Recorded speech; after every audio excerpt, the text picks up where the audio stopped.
pâte à pizza, il va nous falloir 350 g de farine, 250 g d'eau tiède, 10 g de levure sèche boulangère. Il va nous falloir une cuillère à soupe de miel, une cuillère à café de sel, une cuillère donc à café environ de thym. Donc là j'ai un brin de thym. Et on aura besoin également de 2 cuillères à soupe d'huile d'olive. Alors la famille, aujourd'hui je m'adapte à vous, hein. Je sais qu'il y a beaucoup d'entre vous qui n'ont pas justement de robot, donc on va faire tout à la main. Donc là je verse la levure sèche boulangère, je verse par-dessus l'eau tiède. On va venir mélanger donc rapidement. Alors on va commencer avec la cuillère en bois. Et ensuite on va pétrir directement donc à la main les amis. Là on mélange vite fait. Si vous pouvez faire cette opération 10 minutes avant de commencer la recette, c'est toujours bien les amis, hein. C'est bien que la levure prenne le temps de s'activer. Ensuite on va venir ici rajouter le miel. Alors le miel, on a une bonne cuillère à soupe les amis.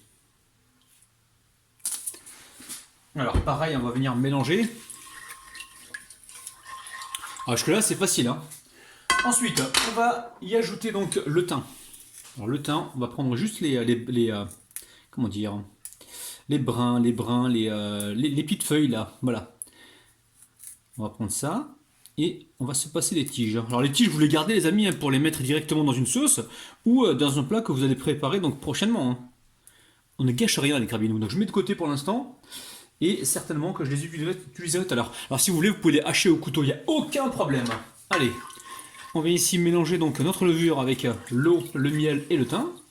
Une fois qu'on a fait ça, on verse ici la farine. Hop là. Alors, on jette un œil sur le plan de travail, il reste le sel, on le mettra au dernier moment. Donc là pour l'instant, je vais essayer d'amalgamer tout ça. Ensuite, je mettrai le sel.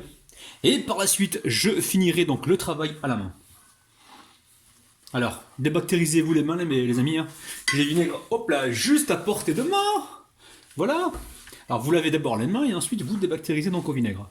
Allez, une fois que je vais obtenir donc une espèce de pré-pâte, hein, de pâte, on va pouvoir donc mettre le sel. D'ailleurs là ça commence à se former un petit peu.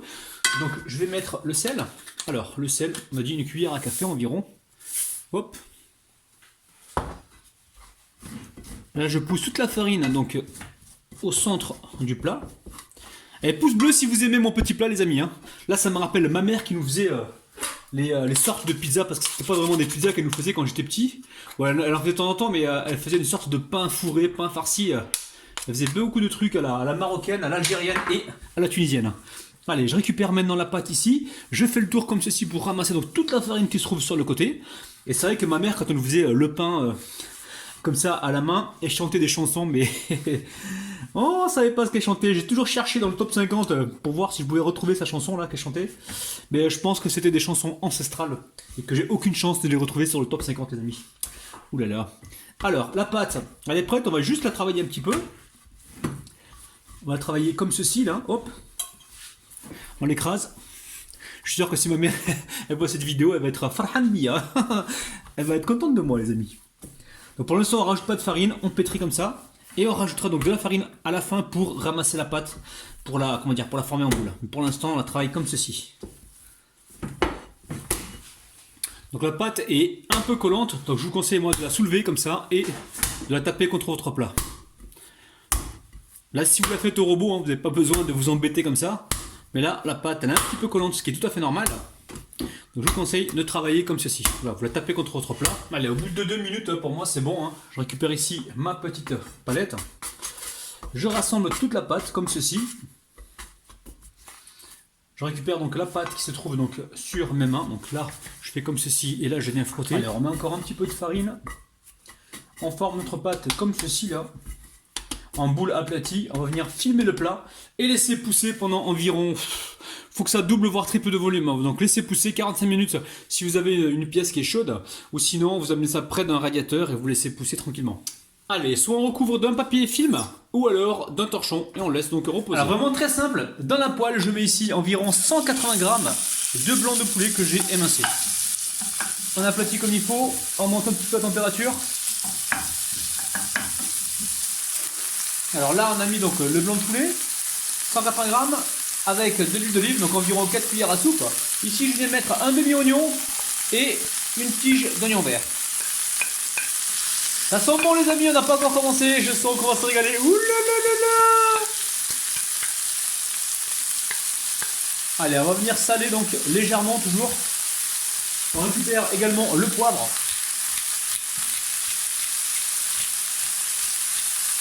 Et là on va cuire cette préparation pendant environ 4 minutes. Alors, ensuite ici on vient y déposer donc 2 belles poignées ou 3 belles poignées d'épinards. Alors, pendant que la garniture est en train de cuire, ici j'ai une belle cuillère à soupe de moutarde bien remplie et environ 2 cuillères à soupe de ketchup. Je vais y verser par-dessus donc le coulis de tomate. Là, on a environ 15, allez 18 centilitres pour être précis, 18 centilitres de coulis de tomate. Donc c'est de la purée de tomate. Hein. On va venir ici y mettre du basilic. Alors du basilic congelé hein, ou du basilic frais, vous prenez ce que vous avez. On va mettre pas mal. On pourra mettre jusqu'à 3 cuillères à soupe les amis. Hein.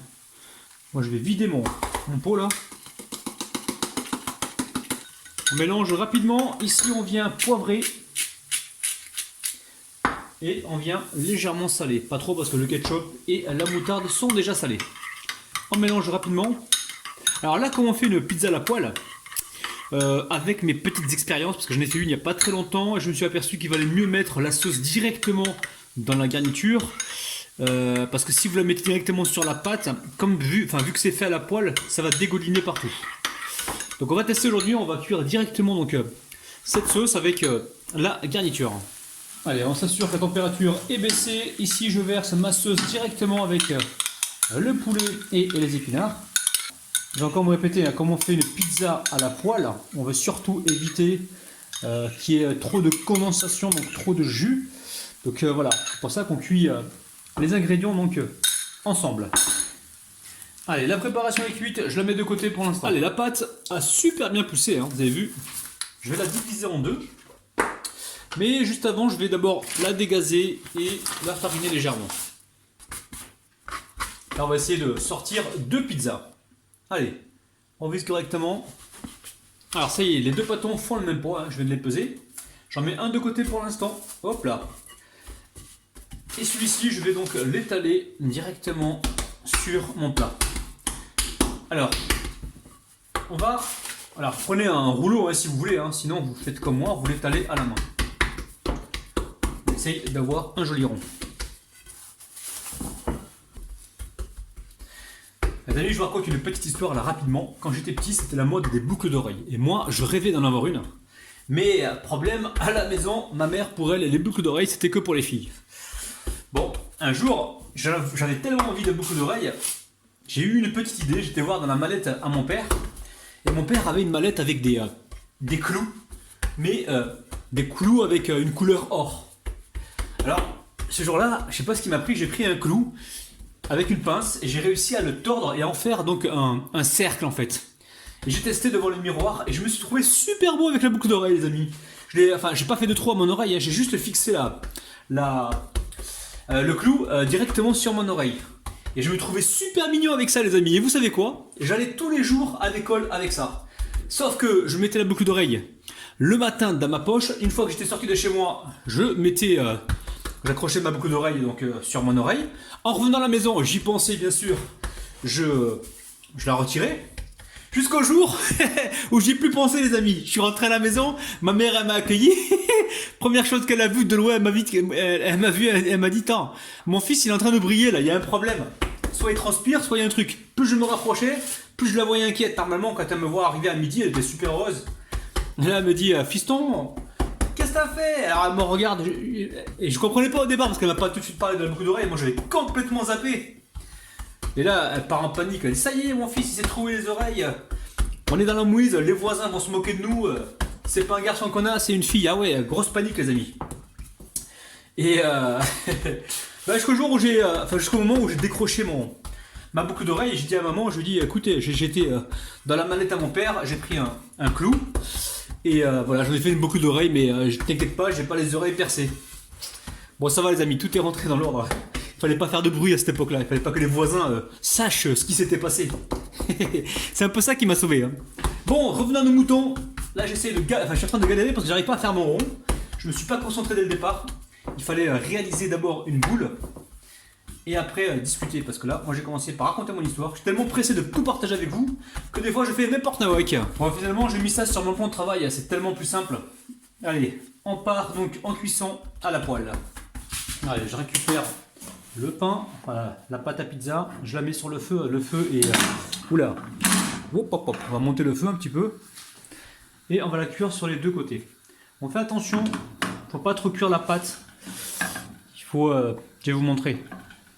On va la cuire légèrement parce qu'on va rajouter la garniture, mais une fois qu'on aura retourné donc le pâton. Donc là, c'est important de garder la forme ronde. Alors, petite vérification pour voir que tout se passe bien dessous. Hein. C'est pas en train de cramer, non, nickel. Donc on va laisser prendre une légère coloration. Ensuite, on va retourner notre pâton. Et vous prévoyez aussi une petite assiette qu'on mettra dessus tout à l'heure, une fois qu'on mettra donc la garniture. Alors on mettra la garniture qu'une fois qu'on sera assuré que la pâte soit cuite. Hein. Donc là je vais la retourner. Hein. Hop, on va essayer de ne pas se brûler. 1, 2, 3, bismillah. Hop là. Alors on s'assure que le pain soit presque cuit. Le côté le moins joli, c'est là où on mettra la garniture. Ici je récupère un plat. Hop là. Et on le met maintenant. Là je prends un plat.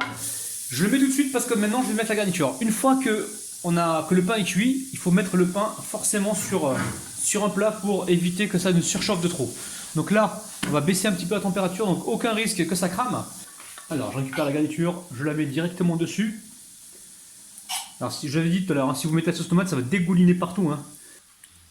Ensuite, on prend de la mozzarella. Donc, vous prenez la mozzarella classique. Hein. Donc là, il faut à peu près une boule par pizza. Vous allez voir, recette super facile, super gourmande. Je sens que je vais encore me régaler.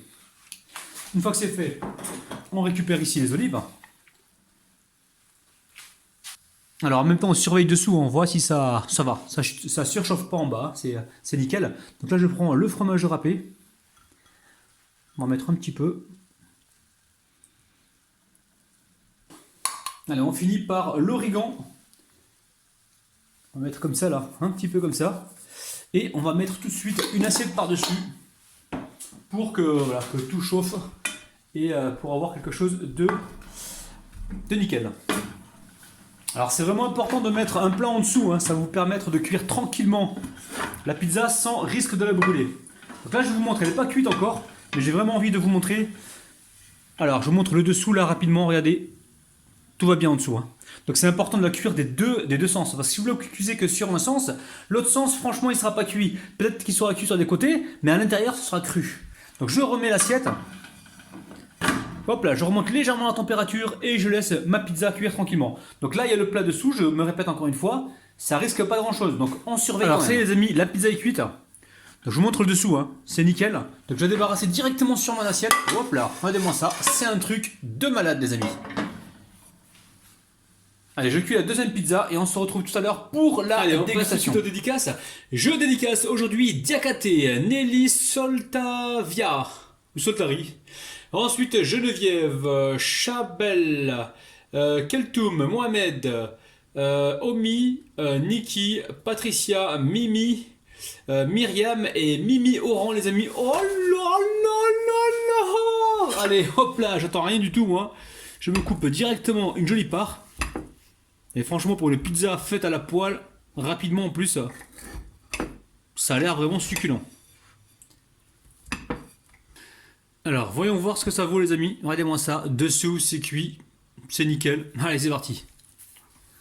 Bon, pour être franc avec vous, c'est aussi bon que la pizza au four, hein, sauf que là vous l'avez faite à la poêle. Maintenant, pour ceux qui veulent quelque chose de bien gratiné, vous prenez le chalumeau et vous passez un petit coup comme ça. Bon, ça prend un peu de temps, mais ne grillez pas trop la mozzarella, sinon elle aura un goût de brûlé. Là, l'idée c'est vraiment de repasser juste un petit coup comme ça, comme ceci là, pour avoir vraiment quelque chose de légèrement coloré. Et là, on a vraiment l'impression d'avoir une pizza qui a été cuite au four, les amis. C'est un truc de dingue.